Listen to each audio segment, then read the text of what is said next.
Hello, કેમ છો બધા? Hopefully you all are safe. બધા સુરક્ષિત અને સ્વચ્છ છે એવી હું આશા રાખું છું. અને આપણે હવે લગભગ 3 કે 4 મહિના પછી આપણે હવે ઇન્ટરેક્ટ કરી રહ્યા છીએ, બરાબર છે. અને બધા 6 સેમમાં માસ પ્રમોશન ગ્રેડમાં પાસ થઈને હવે જ્યારે નેક્સ્ટ સેમિસ્ટર 7th સેમિસ્ટર આપણું આવી રહ્યું છે, બરાબર છે. તો 7th સેમિસ્ટરની અંદર આપણે જે સબ્જેક્ટ હું લેવાનો છું, પાવર પ્લાન્ટ એન્જિનિયરિંગ, બરાબર છે. તો એ પાવર પ્લાન્ટ એન્જિનિયરિંગના સબ્જેક્ટના સિલેબસની હું તમને એક ગ્લિમ્સ આપી દઉં છું, બરાબર છે. એના પછી આપણે સબ્જેક્ટનું ડિટેલ ભણવાનું સ્ટાર્ટ કરીશું, બરાબર છે. કારણ કે હવે due to the COVID-19 we have to take a online lecture. Okay, so hopefully you all are watch this video, right? And you will learn from the online lecture. In 7th sem you have a power plant engineering subject which is taken by me, Mr. Hardik J. Patel from Merchant Engineering College, right? In your power plant engineering you have a subject credit is 6. You have 70 marks of theory paper and 50 marks of your viva and 30 marks for your mid exam, right? So now in your power plant engineering total chapter is 12, right? And among them few contents you had already studied in your elements of mechanical engineering, so the basic is so you must interest in this subject, right? So before starting the chapter we just take a glimpse on our syllabus. There are 12 chapters. First chapter is the thermal power plant, in which we have some introduction on the thermal power plant. Next one is a high pressure boiler. High pressure boiler માં તમે previously second same કે first સેમમાં boiler ભણી ગયેલા હશો, બરાબર છે. એ બોઇલરની અંદર તમે જે ભણ્યા હતા એ ચેપ્ટરની અંદર એમાંના ઘણા કન્ટેન્ટ આની અંદર કવર થાય છે. એના પછી નેક્સ્ટ ચેપ્ટર છે coal and ash handling system. એની અંદર થર્મલ પાવર પ્લાન્ટની અંદર કોલ અને એસ હેન્ડલિંગ સિસ્ટમ કેવી રીતની હોય છે, બરાબર છે, એ કેવી રીતે મેન્ટેન કરે છે એના માટેનું ડિસ્કસ કરવાનું છે. નેક્સ્ટ ચેપ્ટર છે ડ્રોટ સિસ્ટમ, બરાબર છે, નેચરલ ડ્રોટ. એની અંદર estimation of height of chimney છે, બરાબર છે, એની પર ડિસ્કસ કરવાનું છે. પછી મેક્સિમમ ડિસ્ચાર્જ કન્ડિશન કેવી રીતની હોય છે એ પણ એની અંદર કવર થઈ જાય છે. સ્ટીમ નોઝલ, કે જે આપણે સ્ટીમની જે નોઝલ હોય છે એની માટે આપણે સ્ટડી કરવાનું છે. તો એની અંદર velocity of steam, types of nozzle, discharge through nozzle, કેટલો ડિસ્ચાર્જ થાય છે નોઝલથી, એ એની અંદર આપણે સ્ટડી કરીશું. એના પછી છે સ્ટીમ ટર્બાઇન. તો ટાઈપ્સ ઓફ સ્ટીમ ટર્બાઇન છે, calculation of power and efficiency છે, કન્ડિશન ફોર મેક્સિમમ એફિશિયન્સી છે, રાઈટ. એના પછી છે condenser and cooling tower which is use in the thermal power station. So એના વિશે આપણે એની અંદર ડિટેલમાં સ્ટડી કરવાની છે. ફીડ વોટર ટ્રીટમેન્ટ છે, જે આપણે થર્મલ પાવર પ્લાન્ટની અંદર ફીડ વોટર ટ્રીટમેન્ટ જે હોય છે એની ડિટેલ ડિસ્કશન છે. એના પછી છે ગેસ ટર્બાઇન, જેનું વેટેજ બીજા બધા ચેપ્ટર કરતાં વધારે છે. એની અંદર open cycle, close cycle gas turbine છે, actual Brayton cycle, ideal Brayton cycle છે, બરાબર છે. એના પછી છે ન્યુક્લિયર પાવર પ્લાન્ટ, જેની અંદર ન્યુક્લિયર ફ્યુઅલની મદદથી જે પાવર પ્લાન્ટની અંદર આપણે એનર્જી જનરેટ કરીએ છીએ with the help of different types of reactor. તો એની અંદર આપણે સ્ટડી કરવાનું છે. એના પછી છે જેટ પ્રપલ્શન, જેની અંદર આપણે ટર્બોજેટ એન્જિન વિશે સ્ટડી કરીશું. અને લાસ્ટ ચેપ્ટર છે ઇકોનોમિક્સ ઓફ પાવર જનરેશન. તો ઇકોનોમિક્સ ઓફ પાવર જનરેશનની અંદર આપણે load curves, load duration curves, base load, peak load એ આપણે સ્ટડી કરવાનું છે. તો હવે આ ડિસ્કસ થઈ ગયું છે સિલેબસ. હવે આપણે મૂવ ઓન થઈશું ચેપ્ટર નંબર 1 કે જે તમને અહીંયા દેખાય છે, થર્મલ પાવર પ્લાન્ટ. તો થર્મલ પાવર પ્લાન્ટ ચેપ્ટર જે છે એનું વેટેજ 4% છે, બરાબર છે. તો ઓલમોસ્ટ દરેક એક્ઝામમાં એક ક્વેશ્ચન તો હોય જ છે, બરાબર છે. તો આપણે સ્ટાર્ટ કરીએ ચેપ્ટર 1 થર્મલ પાવર પ્લાન્ટ, બરાબર છે. તો આપણે ચેપ્ટર 1 સ્ટાર્ટ કરીએ એ પહેલાં આપણે એક વસ્તુ વિચારીએ કે આપણે આ સબ્જેક્ટ કેમ ભણીએ છીએ, પાવર પ્લાન્ટ એન્જિનિયરિંગ. તો after your BE or BTech તમે પાવર પ્લાન્ટ સ્ટેશનમાં કે થર્મલ સ્ટેશનમાં તમને જોબ મળી શકે છે, બરાબર છે. તો એની અંદર તમારે શું આવે છે, એના બેઝિક જે ફંડામેન્ટલ છે એ બધું આની અંદર કવર થાય છે આખા ટોટલ સબ્જેક્ટની અંદર, બરાબર છે. તો પાવર શું છે આપણે બધા જ બોલતા હોઈએ છીએ રેગ્યુલર રૂટીન લાઈફમાં કે ભાઈ આવતીકાલે પાવર કટ ઓફ છે, આવતીકાલે પાવર જવાનો છે. તો એ પાવર શું છે? What do you mean by power? તો પાવર એક એનર્જીનું ફોર્મ છે, બરાબર છે, જે આપણને ઇલેક્ટ્રિકલ ફોર્મમાં મળે છે. જે આપણે લાઇટ, AC, ફ્રીજ, ફેન આ બધામાં જે આપણે યુઝ કરીએ છીએ, બરાબર છે. તો એ એનર્જી જે રિસોર્સિસ છે એ ઇલેક્ટ્રિકલ ફોર્મમાં આપણે યુઝ કરીને આપણને લાઇટ મળે છે, પંખો મળે છે, બરાબર છે. એર કન્ડિશન આપણે યુઝ કરી શકીએ છીએ, ફ્રીજ યુઝ કરી શકીએ છીએ. એવી જ રીતે આપણું બાઇક છે તો એ કેમિકલ એનર્જીનું મિકેનિકલ એનર્જીમાં કન્વર્ટ થાય છે, બરાબર છે. તો એનર્જીનું આપણને ખબર છે કે ભાઈ એક ફોર્મમાંથી બીજા ફોર્મમાં કન્વર્ટ થાય છે, બરાબર છે. તો આ જે ઇલેક્ટ્રિકલ એનર્જી આપણને મળે છે, બરાબર છે. તો એ ઇલેક્ટ્રિકલ એનર્જી આપણને શેમાં મળે છે? એ ઇલેક્ટ્રિકલ એનર્જી આપણને આપણે જોઈ શકીએ છીએ કે ભાઈ kinematic energy of flowing wind, આ જે છે kinematic energy of flowing wind. તો એ આપણને આપણે જોતા હોઈએ છીએ કે ઘણા રણ વિસ્તારમાં પવનચક્કી લગાવેલી હોય છે, વિન્ડમિલ, બરાબર છે.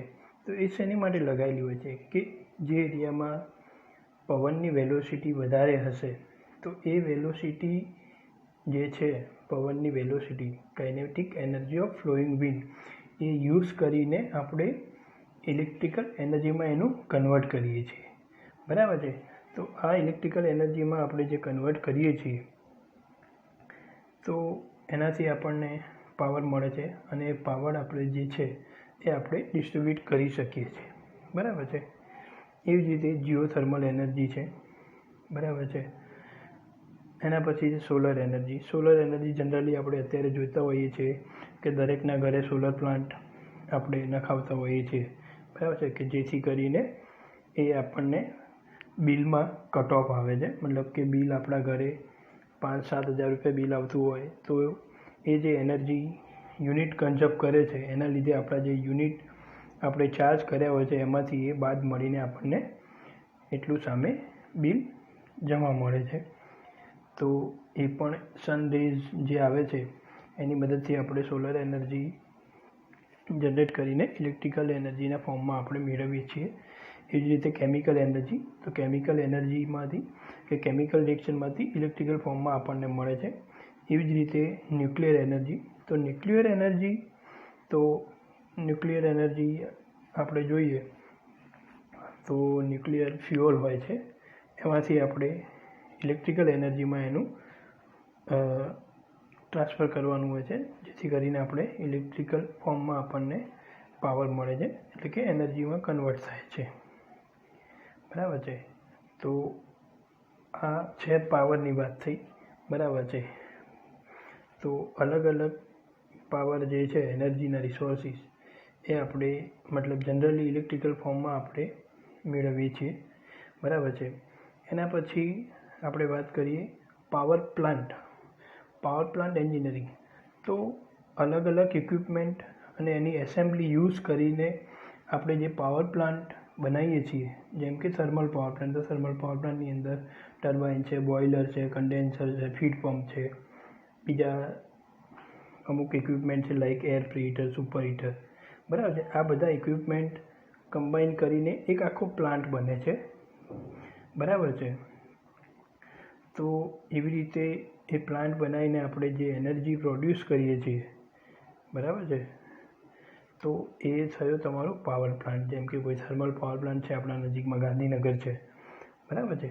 તો એ પાવર પ્રોડ્યુસ કરે છે અને એ પછી પબ્લિકમાં ડિવાઈડ કરે છે, જે આપણને ઘરે તમને ઇલેક્ટ્રિસિટીના ફોર્મમાં મળે છે, બરાબર છે. તો એ સ્ટેટ ઇલેક્ટ્રિસિટી બોર્ડ દ્વારા ડિસ્ટ્રીબ્યુટ થાય છે, બરાબર છે. આટલા માટે આપણે પાવર પ્લાન્ટ એન્જિનિયરિંગ સ્ટડી કરવાનું છે, રાઈટ. હવે નેક્સ્ટ ટોપિક છે આપણો classification of power plant. As you can see, there are 4 types of power plant according to types of fuel you are use. In the next one is according to mobility of plant. Third one is according to nature of load. Fourth one is according to nature of organization, right. In the first, according to type of fuel used, there are 5 types of power plant.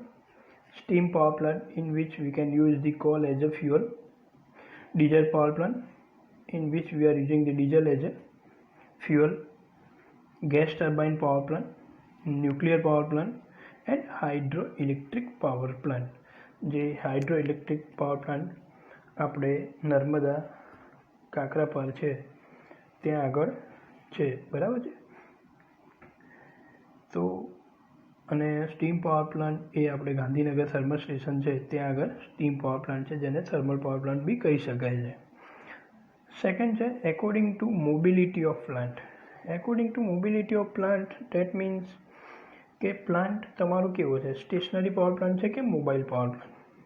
પહેલાં આપણે વાત કરીએ stationary power પ્લાન્ટની. તો stationary power plant જે તમારો છે એ stationary power plant means કે કોઈ એક જગ્યાએ જ્યાં આપણે સિચ્યુએટેડ કરીએ છીએ એ જગ્યાએથી બીજી જગ્યાએ આપણે મૂવ કરી શકતા નથી, કારણ કે એના મોટા ઇક્વિપમેન્ટ અને જે આપણે સિચ્યુએટેડ એનું કન્સ્ટ્રક્શન કરીએ છીએ એ મૂવેબલ નથી હોતું. એટલા માટે એને આપણે કહીએ છીએ સ્ટેશનરી પાવર પ્લાન્ટ. સેકન્ડ નંબરમાં છે મોબાઈલ પાવર પ્લાન્ટ. હવે મોબાઈલ પાવર પ્લાન્ટ જે છે તમારો, તો એ મોબાઈલ પાવર પ્લાન્ટ મતલબ કે મોબાઈલ એટલે કે આપણે જે યુઝ કરીએ છીએ એ મોબાઈલ નહીં.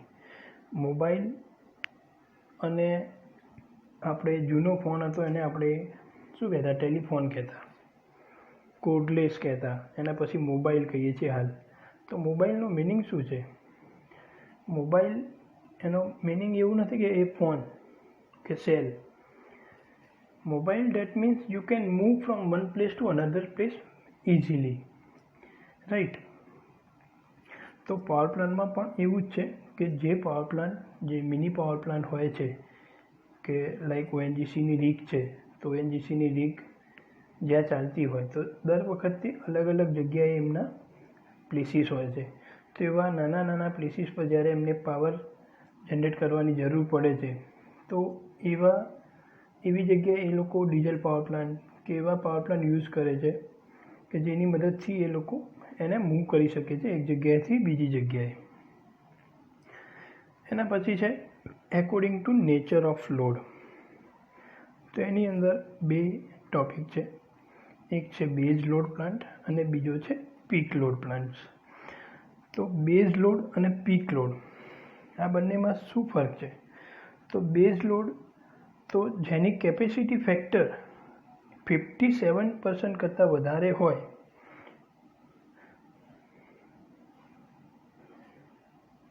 જેની કેપેસિટી ફેક્ટર 57 કરતાં વધારે હોય એવા પ્લાન્ટને શું કહીએ છીએ આપણે? Base load. Base load plant. અને કેપેસિટી ફેક્ટર શું છે? તો capacity factor is the ratio of average power to the rated power over the given time interval, right. તો આ થયો તમારો કેપેસિટી ફેક્ટર.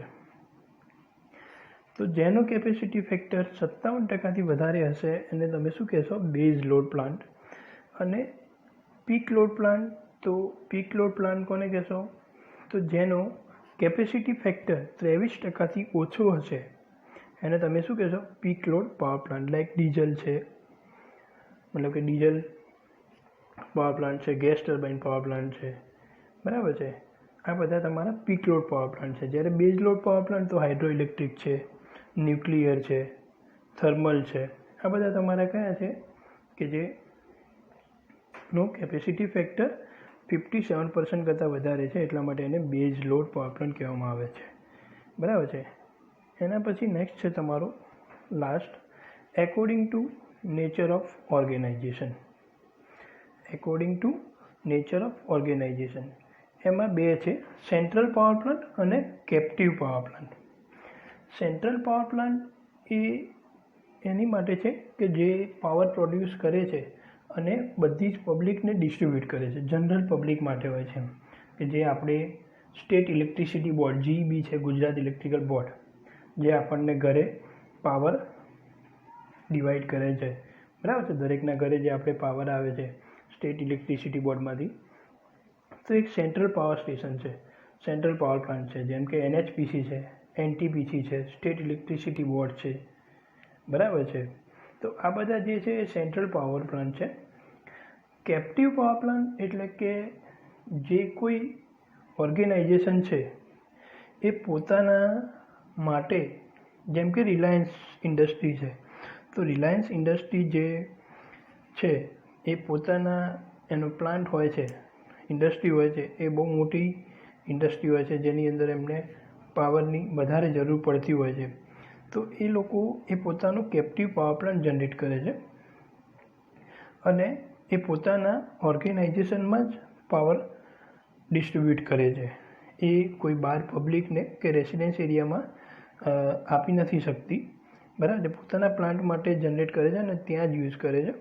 તો એવા પાવર પ્લાન્ટને તમે કેપ્ટિવ પાવર પ્લાન્ટ કહેશો. લાઈક IOC, ONGC, રિલાયન્સ, આ બધા જે છે, this one IOC, ONGC and Reliance, આ બધા જે છે એ કેપ્ટિવ પાવર પ્લાન્ટ છે. અને NHPC છે, નેશનલ હાઇડ્રો પાવર કોર્પોરેશન છે, નેશનલ થર્મલ પાવર કોર્પોરેશન છે, સ્ટેટ ઇલેક્ટ્રિસિટી બોર્ડ છે, બરાબર છે. એ આ જે છે એ બધા સેન્ટ્રલ પાવર પ્લાન્ટ છે, બરાબર છે. હવે નેક્સ્ટ ટોપિક છે આપણો થર્મલ પાવર પ્લાન્ટ. તો થર્મલ પાવર પ્લાન્ટની અંદર આપણે જોઈએ છીએ તો એનું જે થર્મલ પાવર પ્લાન્ટને તમે સ્ટીમ પાવર પ્લાન્ટ બી કહી શકો છો, બરાબર છે. એમાં જે મેઇન ફ્યુઅલ જે છે એ તમે કોલ યુઝ કરો છો, બરાબર છે. અને અહીંયા તમે જોઈ શકો છો ફિગરમાં, આ જે પહેલી ફિગર છે, બરાબર છે, એ તમારી ફિગર છે એની છે schematic diagram of Rankine cycle, બરાબર છે. લાઇન ડાયાગ્રામ છે રેન્કાઇન સાયકલનો, સ્ટીમ પાવર પ્લાન્ટનો. તો એની અંદરથી તમને ખ્યાલ આવી જશે કે ભાઈ કેવી રીતનું એનું વર્કિંગ પ્રિન્સિપલ છે, બરાબર છે. તો આ વર્કિંગ પ્રિન્સિપલને તો આપણે જોઈએ working of steam power plant. એની અંદર તમે જોઈ શકો છો પ્રોસેસ નંબર આપી છે 1, 2, 3 એન્ડ નંબર 4, બરાબર છે. 1, 2, 3 અને 4 એવી રીતે સ્ટાર્ટ થાય છે, બરાબર છે. તો હવે આપણે જોઈએ પહેલું જે સ્ટાર્ટિંગ થાય છે, ઇનપુટ જે છે એ છે ફીડ પંપ, કે જ્યાંથી તમને ફીડ વોટર મળે છે. ફીડ વોટર તમે બોઇલરમાં સપ્લાય કરો છો, જ્યાં હીટ સપ્લાય થતી હશે. હીટ સપ્લાય થતી હશે એની મતલબ કે જ્યારે તમે કોલની મદદથી બોઇલરની અંદર જે પાણી હશે એ પાણીને તમે હાઈ ટેમ્પરેચરે એને હીટ કરો છો, જેથી કરીને એનું કન્વર્ટ થશે સ્ટીમની અંદર. એ સ્ટીમ જે જઈ રહી છે ટર્બાઇનની અંદર, you can see from 1 to 2. બોઇલરની અંદર રહેલા પાણીને તમે કોલની મદદથી જ્યારે હીટ જનરેટ કરો છો અને હીટ સપ્લાય કરો છો બોઇલરની અંદર પાણીને, તો એ પાણીનું સ્ટીમની અંદર કન્વર્ટ થશે. It will be converted into steam and then next enter into the turbine. In the turbine, when the steam is enter, the turbine blade is move. It is movable, so it will be move and generate the power. That is, you can see in the output, right? So, and the remaining part of steam will be entered into the condenser. Now you can see કે જે steam આવતી હશે એ steam જે હશે એ highly heated હશે, એકદમ highly super heated steam હશે. એ steam જ્યારે કન્ડેન્સરમાં મૂવ થશે, બરાબર છે, જ્યારે કન્ડેન્સરમાં મૂવ થશે તો એ વખતે હીટ રિજેક્ટ થશે. કેમ હીટ રિજેક્ટ થશે? કેમ કે જે આ કન્ડેન્સર છે તમારું, એની અંદર કુલિંગ વોટર સર્ક્યુલેટ થતું હશે, બરાબર છે. કુલિંગ વોટર અહીંયાથી ઇન થતું હશે, અહીંયાથી આઉટ થતું હશે, બરાબર છે. તો આ કુલિંગ વોટર ઇન આઉટ થતું હશે, એની વચ્ચેથી જ્યારે તમારી સ્ટીમ પસાર થાય છે, તો એ સ્ટીમ પસાર થવાથી માની લો કે કોઈ ગરમ વસ્તુ ને ઠંડી વસ્તુ એકબીજાના કોન્ટેક્ટમાં આવે છે, તો શું થાય? હીટ રિજેક્ટ થશે, બરાબર છે. જે ગરમ વસ્તુ છે એને ઠંડી વસ્તુમાંથી પસાર કરે છે, બરાબર છે, કે કુલિંગ વોટર સર્ક્યુલેટ થાય છે અને એમાંથી જ્યારે સ્ટીમ જે છે એ એનાથી પસાર થાય છે, તો શું થશે? એ જે સ્ટીમ છે એનું પાણીની અંદર કન્વર્ટ થશે, બરાબર છે. જેમ કે સ્ટીમને ઠંડી પાડીએ, વરાળને ઠંડી પડે તો શું થાય? પાણીની અંદર કન્વર્ટ થાય. તો જે ગરમ સ્ટીમ હતી, હાઈલી ટેમ્પરેચર હતી, એ ટેમ્પરેચરે ને ડાઉન કર્યું, એટલે કે શું થયું? હીટ રિજેક્ટ થઈ.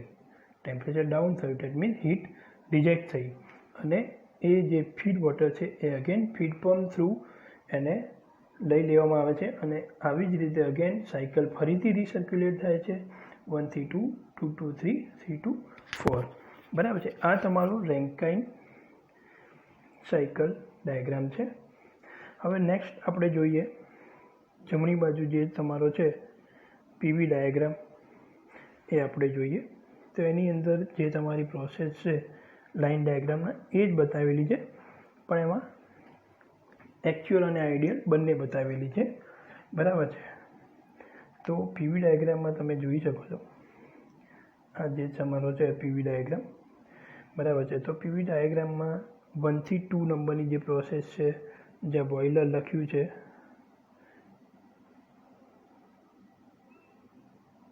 બરાબર છે, બોઇલર લખ્યું છે, તો 1 થી 2 નંબરની પ્રોસેસ છે, બરાબર. તો પ્રોસેસ 1 થી 2 દરમિયાન શું થાય છે? એ કોન્સ્ટન્ટ પ્રેશર પ્રોસેસ છે, બરાબર છે, કોન્સ્ટન્ટ પ્રેશર પ્રોસેસ છે, અને એ દરમિયાન હીટ સપ્લાય થાય છે. શું થાય છે? હીટ સપ્લાય થાય છે. તો 1 થી 2, 2 ડેશ અને 2 ડબલ ડેશ આ કેમ બતાવી છે?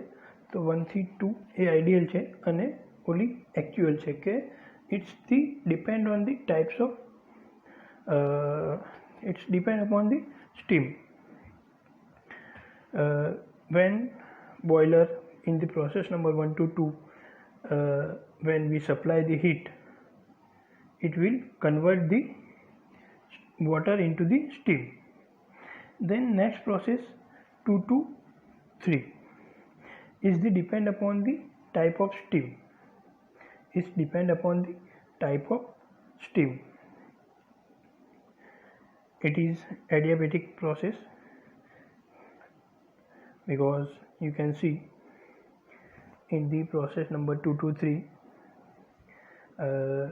in the HS diagram, entropy remain same. So it is adiabatic process, and steam depend on steam because there are the type of steam like saturated steam, superheated steam. Saturated મતલબ કે steam હોય જેની અંદર wet steam બી હોઈ શકે, saturated બી હોઈ શકે, superheated બી હોઈ શકે. સુપરહીટેડ સ્ટીમ એટલા માટે કે જેને એકદમ સુપરહીટેડ સ્ટીમ કરીને આગળ પહોંચાડવામાં આવે ટર્બાઇનમાં, એટલે કે એની અંદર પાણીનો ભાગ નથી હોતો. જ્યારે વેટ સ્ટીમ હોય છે તો વેટ સ્ટીમની અંદર એની અંદર થોડોક મતલબ 80% સ્ટીમ હોય છે તો કે 90% સ્ટીમ હોય છે, તો બાકીનો 10% ભાગ જે હોય છે એ પાણી હોય છે. એટલા માટે એને આપણે વેટ સ્ટીમ કહીએ છીએ. બરાબર છે. અને નેક્સ્ટ પ્રોસેસ છે 3 to 4. બરાબર, 2 થી 3ની અંદર સ્ટીમ ટર્બાઇનની અંદર એન્ટર થાય છે અને તમને વર્ક આઉટપુટ મળે છે બાય ટર્બાઇન. નેક્સ્ટ પ્રોસેસ છે તમારી 3 થી 4. બરાબર, 3 થી 4 નંબરની જે પ્રોસેસ છે એ દરમિયાન તમારી જે સ્ટીમ છે એ કન્ડેન્સરમાંથી પસાર થાય છે. તો આપણે લાઇન ડાયાગ્રામમાં જે પ્રમાણે વાત કરી, તમે જોઈ શકો છો લાઇન ડાયાગ્રામ. બરાબર છે. લાઇન ડાયાગ્રામમાં આપણે જે વાત કરી કે હીટ રિજેક્ટ થાય છે બિકોઝ કુલિંગ વોટર અને જે સ્ટીમ છે એ બંને એકબીજાના કોન્ટેક્ટમાં આવે છે અને એના લીધે સ્ટીમને ઠંડી પાડે છે અને એ પાણીમાં કન્વર્ટ થાય છે ફીડ વોટર. તો ફરીથી એ વખતે હીટ રિજેક્ટ થાય છે. બરાબર છે. તમે જોઈ શકો છો કન્ડેન્સર પ્રોસેસ નંબર 3 to 4. બરાબર છે. એ જ રીતે અહીંયા HS ડાયાગ્રામ પણ આપ્યો છે. બરાબર છે. HS ડાયાગ્રામમાં તમે જોઈ શકો છો પ્રોસેસ નંબર 1 to 2 એકચ્યુઅલ અને આઈડિયલ બંને દર્શાવી છે. બરાબર છે. તો 1 થી 2 દરમિયાન મેં લખ્યું છે QS. આ જે છે શું છે? QS. બરાબર છે. QS દેટ મીન્સ કે હીટ સપ્લાય થાય છે. બરાબર છે. એના પછી છે 2 to 3 કે જે વર્ક ડન બાય ટર્બાઇન છે. બરાબર છે. 3 to 4 દેટ મીન્સ QR એટલે કે હીટ રિજેક્ટેડ, અને 4 to 1 that means work done by pump. That is we give the input, right. Now if we have to find out the efficiency of the Rankine cycle, then we can easily find out from the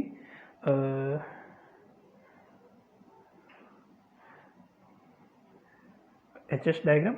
Now you can see from HS diagram we have to see both.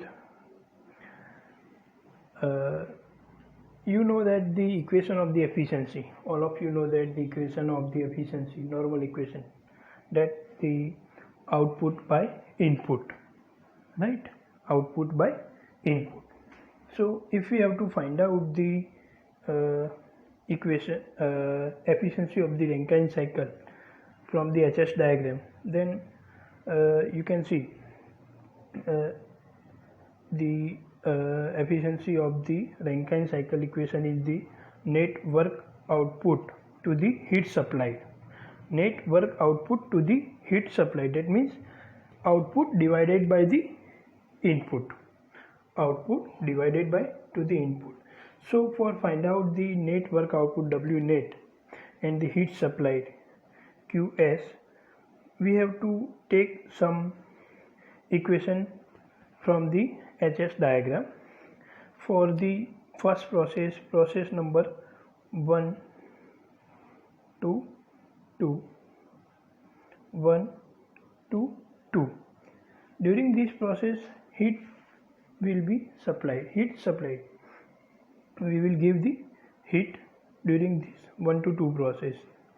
And net work output, that means the work done by turbine minus the work done by pump, right?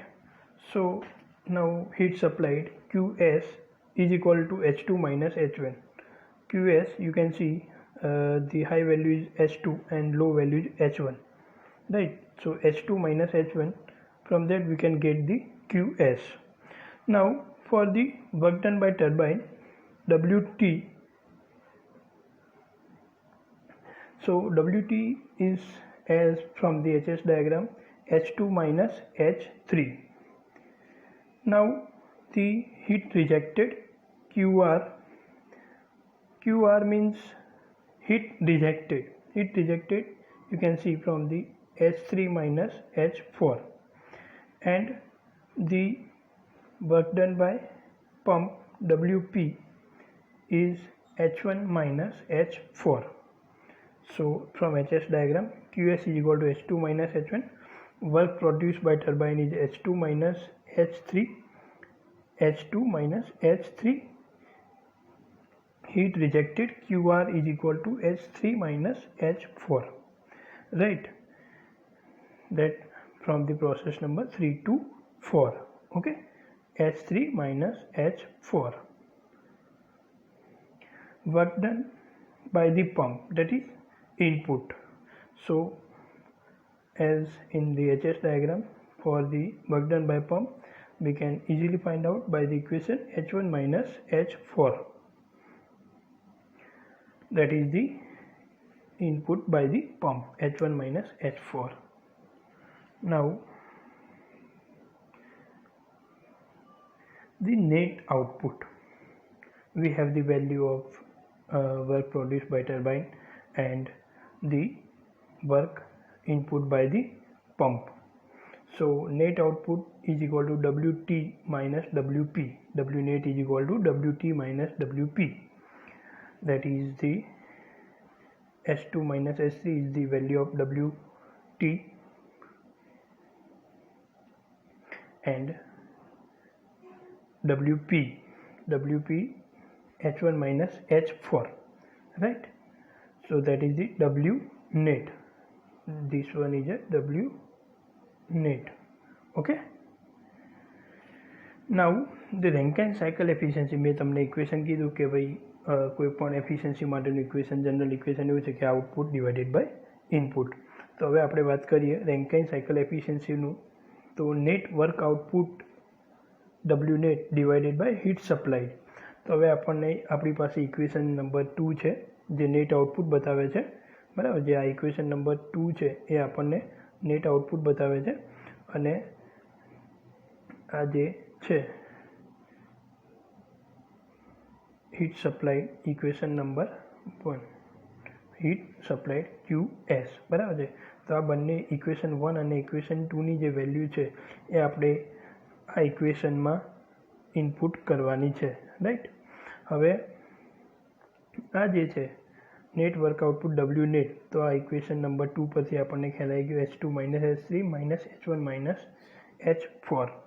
અને heat સપ્લાઈડ that is we can get here H2 minus H1, that we have to input here H2 minus H1.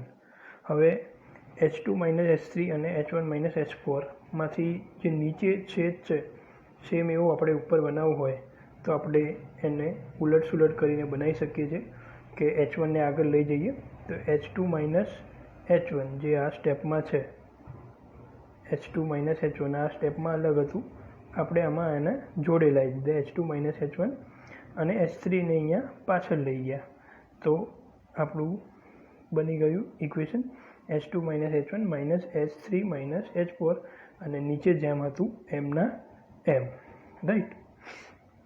તો હવે આ જે થયું તમારું H2 minus H1 minus H3 minus H4 divided by H2 minus H1. હવે H2 minus H1 વડે બંને side divide કરીએ આપણે તો આ તમારું જે છે આ સ્ટેપ તો આખું 1 થઈ જશે. તો આ આવ્યું તમારું 1 minus H3 minus H4 divided by H2 minus H1. આ તમારું થયું equation efficiency of Rankine cycle, બરાબર. જો ઇન કેસ